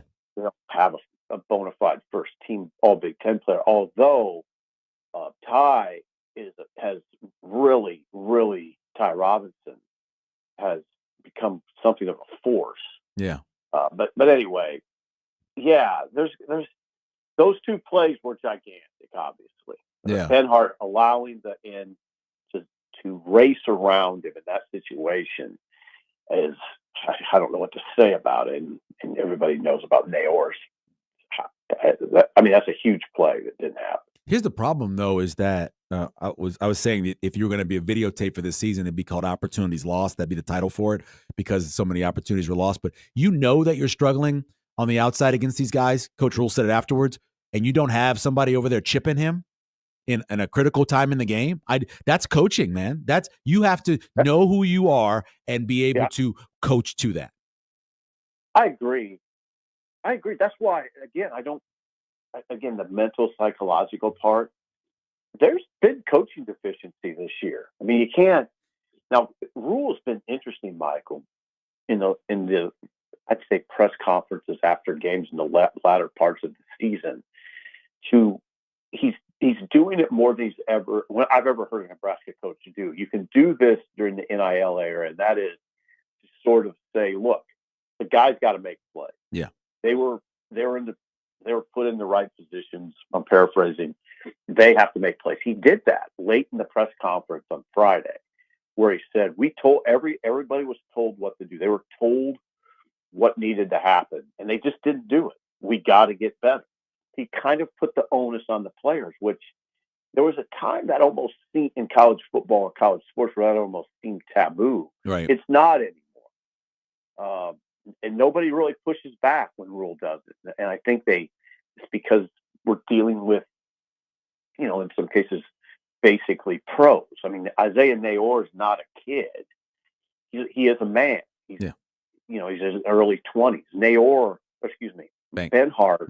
is not. There's no debate there. I mean, he's just a grown man. You can criticize. You can call him out, just like you would with the Kansas City Chiefs tackle who allows something like that to happen. So yeah, it's kind of fascinating that way. Sip, I wrote a friend of mine who huge Custer fan, lives and dies, hates Iowa so much. And I just asked him, do you think Coach Rule's a good coach? Just a simple question like that. And I'm going to read you what he wrote me. Tell me what you think. He says, I think he's a good motivator. I think he's a good talent evaluator. I think he's good at developing players. I think he's a pretty darn good recruiter. I can't sit here and say he's a great game day or X's and O's coach, but all those other things help to lead him being a good coach. Do you buy that answer? Here's what just happened, and I don't mind being very transparent. Sean was texting me some stuff that I was reading while you were reading it. Can you just read it again? Oh yeah. Hey, no problem. No. That's all Sean does is harass There's you. always stuff going on Sunday morning. It's amazing. All right, Yeah. go. See, that's why you have it on airplane mode. He said, I asked him if he's a good coach. He goes, I think he's a good motivator. I think he's a good talent evaluator. I think he's good at developing players, and I think he's a pretty good recruiter. I can't sit here and say that he's a great game day or X's and O's coach, but all those other things help lead to him being a good coach. Yeah, I don't think he would. I don't think. I wonder what Rule would tell you about the X and O's parts. I think he's made mention of that. He doesn't feel like that's his area of expertise. And the part about game day coach, that's an interesting comment, because I think sometimes when you think about is any coach a good game day coach, you just think purely of the game, not the day of the game. And I guess when you were reading that and then you got to that part, I wonder what he's like. I wonder if the whole totality of preparation on game day is where it needs to be. Yeah, now I'm not saying it's not, but he's 11-13 at Nebraska, so it's okay to ask, right? Yeah. He's 11-13 at Nebraska, and Nebraska. The problem I have is that it loses the teams it's better than a little more than I'm comfortable with, or loses the teams that I feel like they should beat a little more than I'm comfortable with. Like even Iowa has this kind of sizable advantage in that Ferentz is in his 26th season, and they have this patented way of doing things, and that's a big advantage. But Nebraska's better.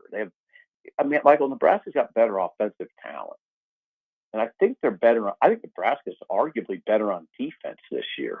Yeah. Special teams is a mess, though, and that falls on the head coach. And maybe the home field was huge in this case too. There's only about, it changes, but 4 or 5 decisions that a coach makes during a game that actually lead to wins and losses. In my opinion, this is all levels. Okay. The biggest ones are usually 4th down calls, going for it or not. And I thought on Friday night, there were 3 or 4 times where the way that the defense was playing, that he should have gone for it on a 4th and 2 or 4th and 6. I thought he should have gone for it just because of the fact that the offense was working pretty good, and I didn't think Iowa could move the ball against them.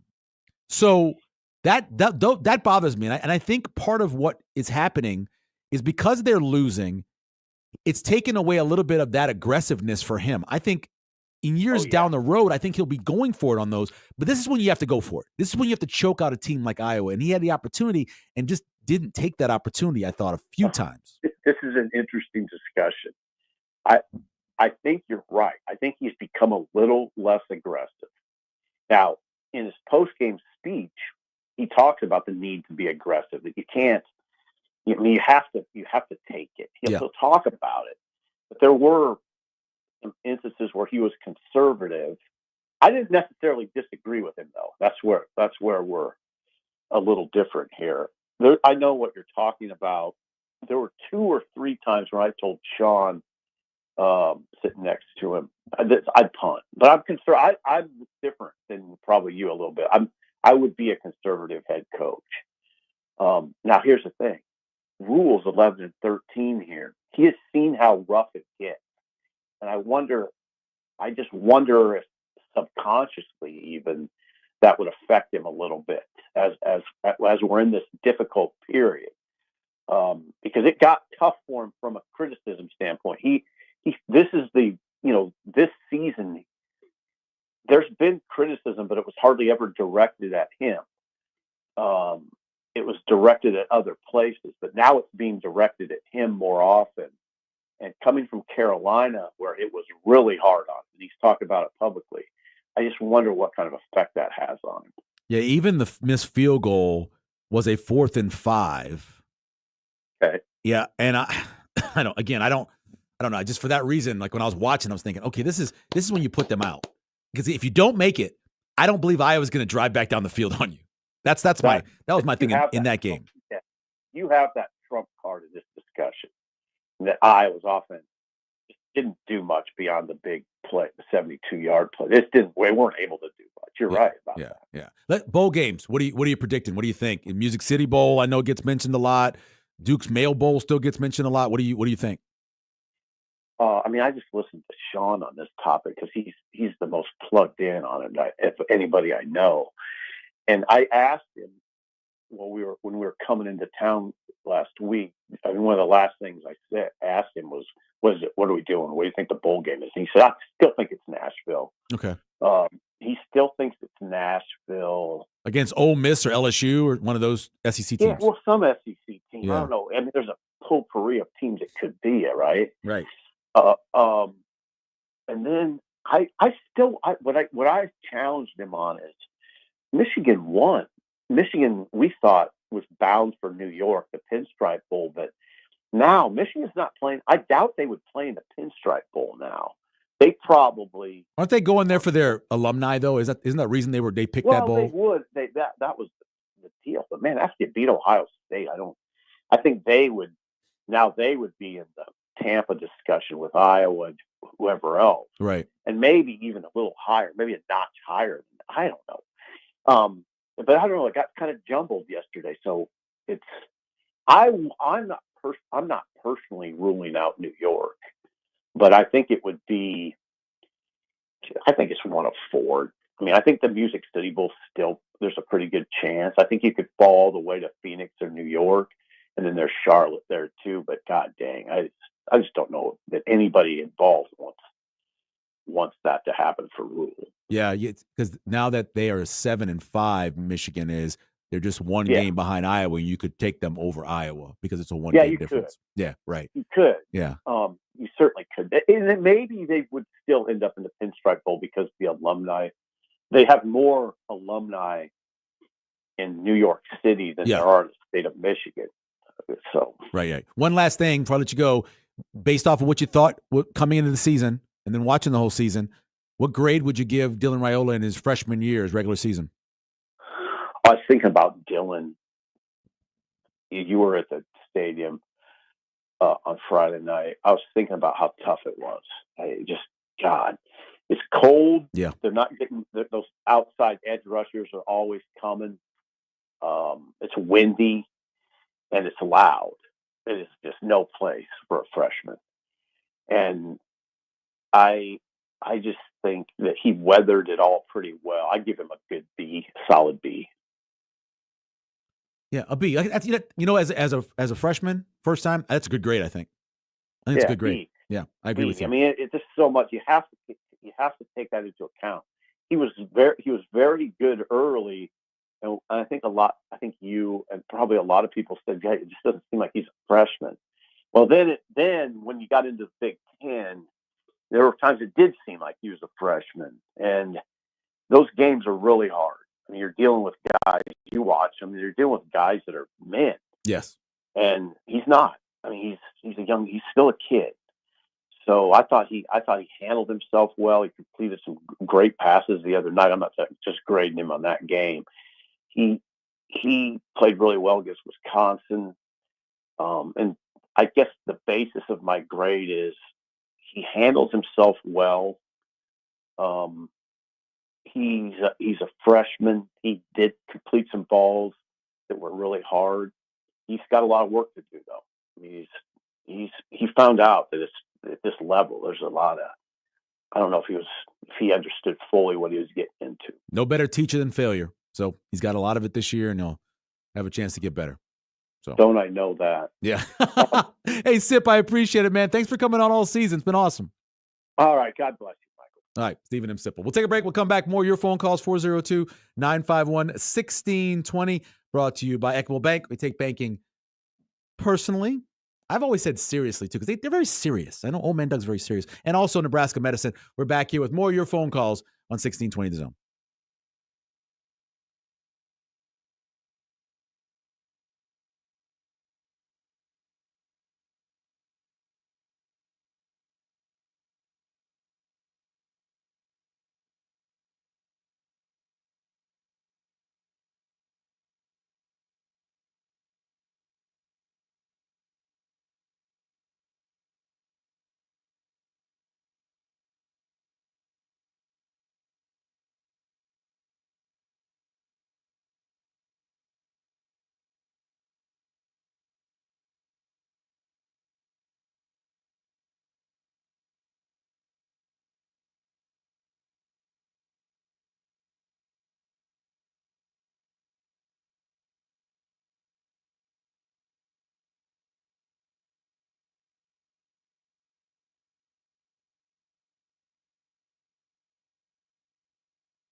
I thought we had a good run pass mix in the first half. We had good balance. They went 3 and out a bunch of times.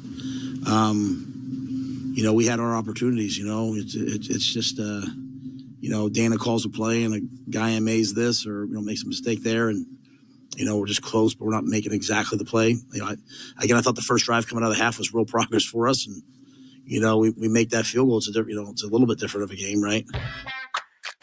Welcome back. Severe Reaction here on 1620 The Zone. Back to the phones at 402-951-1620. That's where Dominique is this morning. Good morning. Hey, Michael. Thanks for taking my call. I got a question for you, and I apologize if you've already talked about this earlier on. Coordinator-wise, to me, the biggest change that needs to happen is on the special teams because of all the hidden yardage we've lost all year long. It seems like on, when was the last time we returned a punt? There was at least one time in the second half where Castaneda took the ball and he had 2 guys. It looked like he could have split the 2 and gone. It's like everything's a fair catch. You're running up on everything. Do you think that's a change that'll happen? And I'm just curious. Thanks. I appreciate it, Dominic. I think there'll certainly be a change. I don't know if it means that Foley won't be a part of the program. He may still be a part of the program doing something else, maybe not on the coaching staff, an analyst or something like that. But I definitely think that they're going to have a new full-time special teams coordinator. I think Dana Holgorsen comes back as the offensive coordinator. I wouldn't be surprised if Tony White ended up somewhere else, either as a defensive coordinator or as a head coach.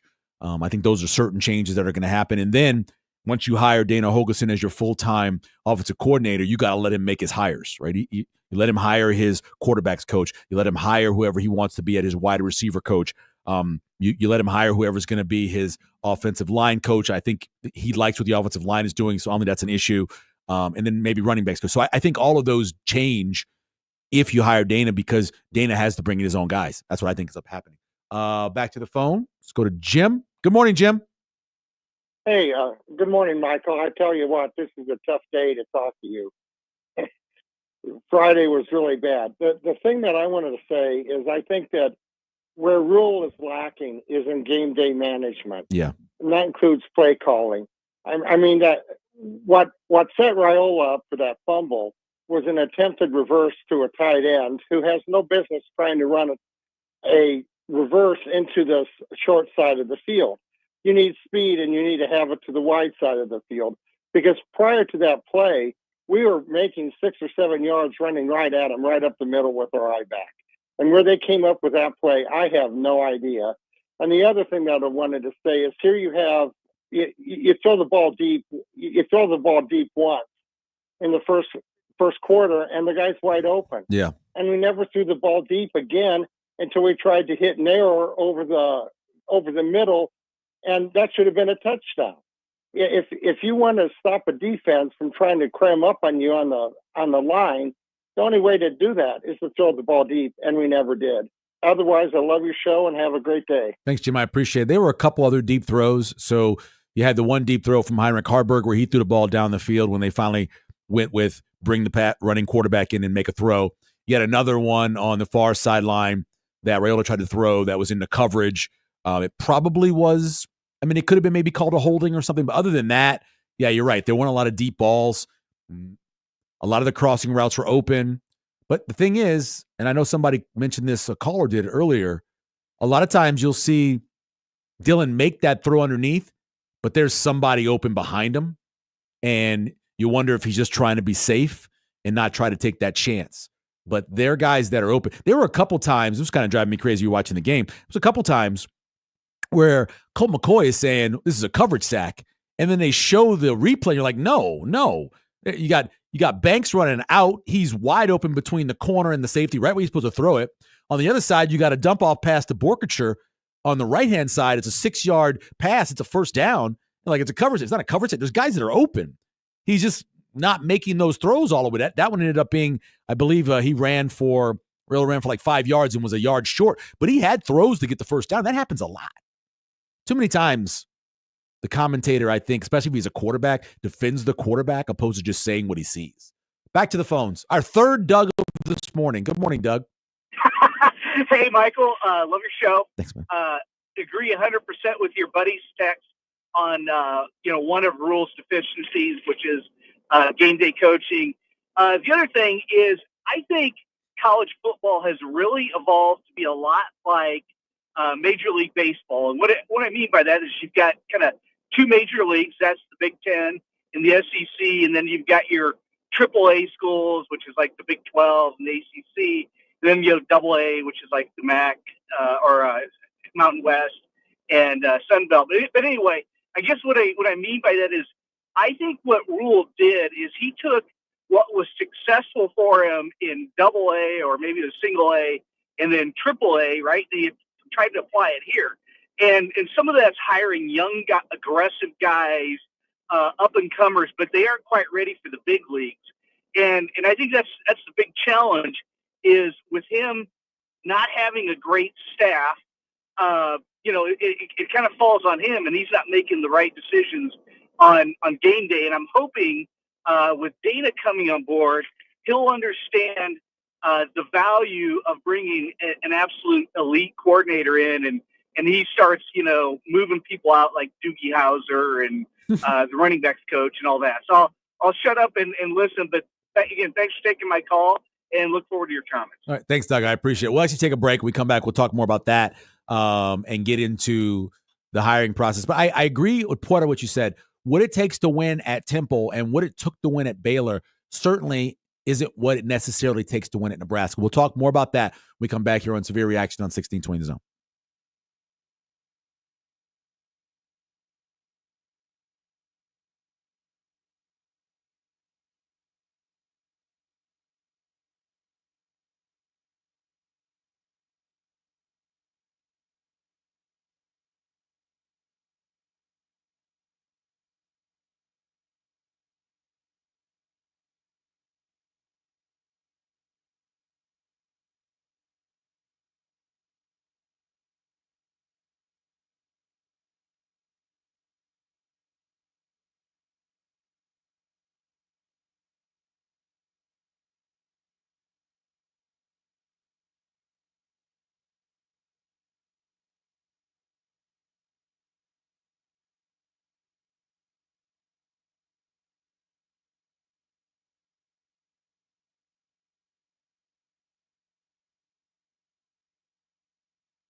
It was not a timeout. They just reset this whole play. Nebraska breaks the huddle. Raiola under center.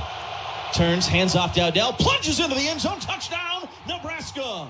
What a drive for the Big Red. An exclamation point on what has been a wonderful first half here in Iowa City. 9-0, Big Red. Gives me the opportunity for more math. 2 times 3 is 6. Give me all of them. Welcome back. Severe Reaction here on 1620 The Zone. Let's go to Jeff. What's happening, Jeff? Hey, Michael, nice talking to you. How you doing? Good, man. How are you? Good. Hey, I just want to say, going into the season, all I wanted them to do this year was get to that 6th win, get to a bowl game. Right. Thank God we got to that. And because of that, and they only got to 6, I'll be able to watch the game because they didn't hit the under or hit the over in my new recliner that I'm getting for Christmas. But really, what I want to talk about is, again, kind of special teams. Yeah.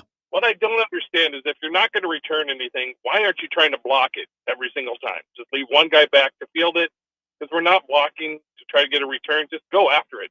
We could come up on a napkin, some different blocking, some attacks to block a punt. All season, I'm like, just go after it. And I think we could have got a few the other night. We did that. Yeah, I agree. And Jeff, they did go after it twice. They came close once. The way that he was punting, and I know that punter's better than that, he was punting basically between 33 and 38 yards, which instead of punting his normal, say, 45, 47, he was kind of taking a little bit off of it, forcing Nebraska to come up to get the ball and helping his coverage unit. So that was kind of a plan that they had. You noticed it really early on. He wasn't trying to boom the punts. He was kicking a little bit shorter, forcing Nebraska to come up and limit their returns. I will tell you that Nebraska does have more return yards than they had last year, which is a little bit of a progress. Not great. We did see Barney back there a couple times. Hopefully next year, Barney's your full-time punt returner, and they have a much better punt return game. Too many times they're losing the net punt battle, game after game after game. One more phone call before we take a break. Let's go to Tim in the Sandhills. Good morning, Tim. Good morning, Michael. Hey, thanks for fielding my call. Hey, I want to go a little bit different direction. Sure. I want to talk about Malachi Coleman. Yeah. All right. Now, we understand he's entered the transfer portal. And just a few things on him. Wasn't he a top 100 recruit in the nation? He was. Yeah. Okay. And he's a 10-4 something, 100 meters guy. Right. Has the big body. Now, with the red shirt rule, they get 4 games to play, right? Correct. Does that count the bowl or not? Would it be 3? No, bowl game's not a part of that. Bowl game's not a part of it. They changed that rule a couple years ago. Okay, so he gets essentially a third of the season, even though he's redshirted, right? Right. So I guess my thing is, I don't know his practice habits. I don't know how much film he watches or not. I don't know if he's completely healed from his injury, but, instead of just telling a guy, oh, we've got big plans for you next year, how about showing him, saying, hey, if you're prepared for this game, we're going to get you 15, 20 snaps. And if you do well, we'll expand your role, So I guess I just want your input and kind of what you think about that whole thing. Thank you. Tim, I appreciate the call. I will say this to you because obviously we're not in practice. You can't just give somebody something if they're not earning it. So, yes, they probably could have put Malachi Coleman on the travel roster. They probably could have put him in some games. He was coming off of the shoulder surgery. That's why they ended up deciding they were going to redshirt him. I get that. But if you're not beating guys out in practice, and there's 4 or 5 guys in front of you that are doing a better job in practice, those are the guys you have to play. What does it say to the players who are playing that we're just going to play this guy to placate him, even though he's not out practicing you? We're just doing it to keep him. You would hope we don't get to that point. I'm not saying that Malachi wasn't a very good practicer. I'm just telling you he didn't play, which tells me he wasn't practicing as well as the other guys, the top 7 or 8 wide receivers who are active, or 8 or 9 that are active for each game. That's basically the way I would break it down to you. I would have loved to seen him stay. His freshman year, he made a couple really dynamic plays that end around we talk about all the time, the 50-yard touchdown. He has athletic ability. I don't know what kind of practice player he is. I know his health. He's been banged up a lot. So, but you got to beat people out. You got to win in practice before they allow you to go out there and play. By the way, Nebraska ended up having 73 punt return yards. And I think if I remember correctly, it was like 48 last year. 48 last year, 73 this year. Hey, progress. There you True go. Progress right 26 there. 26 more yards. Long, 13 for Isaiah Garcia Castaneda, and 9 for Barney. So that's your long ones for the season. Wow. Take a break. We'll come back. We'll wrap the show up, talk a little bit about handshakes here on Severe Reaction.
We went out there. The captains went out there. We usually shake hands. Wish everybody good luck. They didn't reach out their hands. So that was a little weird. And then our guys are warming up, doing our pregame. And their head coach walked through the warm up. So we immediately knew, what type of game this was. So after the game, because they didn't want to shake our hands before the game, I went up to their head coach and shook his hand. Told him good game. Welcome back. Severe Reaction here on 1620 The Zone. I believe this is the final Severe Reaction. I haven't ever had Nebraska going to a bowl while doing this, so I don't know if there's like a bowl game show. I'm not sure because it's been 8 years. Yeah, so I don't know, but I mean, if there is a bowl game show and they want me to do it, I will do it. But in terms of regular season, this is the last show. So obviously the conversation about shaking hands and what happened before the game, and I know there are a lot of Nebraska fans that are like, good, I'm glad they did that. Iowa sucks. We shouldn't shake hands. As a boxing fan, a person that's been a boxing fan my entire life, I can't tell you how many times I've seen boxers go out there and refuse to touch gloves. And so many times, those were the guys who got knocked out. Seen it in MMA too, in the UFC, for something about somebody showing, hey, I'm the tougher guy. I'm not going to shake your hand. I'm not going to touch gloves. And they're the ones that end up losing. In the game of football, I say this quite a bit, every time you walk out on the field, it could be the last time you walk. It's a violent game. It's a dangerous game. And whether you like or dislike or hate your opponent, you have to respect the game and what you're doing and the seriousness of this game. I believe you start the game with the handshake and you finish the game. If somebody comes to shake your hand, you shake their hand. If not, if you don't want to, you leave the field. That's fine. But what you do in life, how you're remembered, is usually based off of how you act. And in this situation, that to me looked childish. It looked small. You're not the bigger man when you stand out there and a man puts his hand out to you and you don't shake his hand or you put your hands behind your back. I don't know who decided to do that. I don't know if it was a player's thing or a coach's thing, but I do understand that Iowa has made fun of you after they've beaten you. I know that they have, blew kisses and waved by and told you to have a great Christmas. And then, of course, on Friday, didn't allow you to meet at the middle of the field and do your prayer. I get all of that. But in the end, be the bigger man in these situations. When we talk to our children about how to handle situations, I hope we tell them, be the bigger man. In the end, you're going to win that way. You don't win being childish and small. I don't get that. And I understand. I was your rival and all those other things. I watched the beginning of the Ohio State-Michigan team. They hate each other. They shook hands at the beginning. They did. The captain shook hands. In the end, winners do get the spoils. Winners talk, losers walk. That's the way it's always been. And yes, when you lose, it sucks. And you're going to be sad. And in most cases, you get to the point where you get so frustrated that hopefully during those 60 minutes on the field, that's when you fight. That's when you work. That's when you show who you are, that you're the bigger man. During those 60 minutes, that's when you do it. Not when the two groups of captains are meeting or after the game, what happened with Michigan and Ohio State and the flag and all of that. That's not when you fight. During the game. Win the battle of the offensive defensive line. Win your one-on-one battles as a wide receiver and a guy in the secondary. Win your battles when you're a running back in the hole making a guy miss. Do it on the field. That's when you make it happen. Not before the game in a line where you've got two groups of warriors going out to take part in something that can be so violent. Respect the game by respecting your opponent. Again, don't have to like them. You certainly don't have to love them. But do the right thing. I know that many people disagree with me. I've seen it on social media over the course of the days. Mitch Sherman, who's a friend of mine, I know he disagrees with that. He thought it was fine what they did. I'm just going to tell you, for me, I don't have kids that are athletes. I don't. My kids are in the band. My kid's an esports guy. I don't have kids who are athletes. But I guarantee you, in that situation, I'd want them to shake the opponent's hand. It's a simple thing. It's not hard work. It's not complicated. Because the worst thing that can happen is, like I mentioned with the boxer or the MMA guy, you're the one that gets knocked out and you look even sillier because you didn't do the common courtesy of respecting your opponent.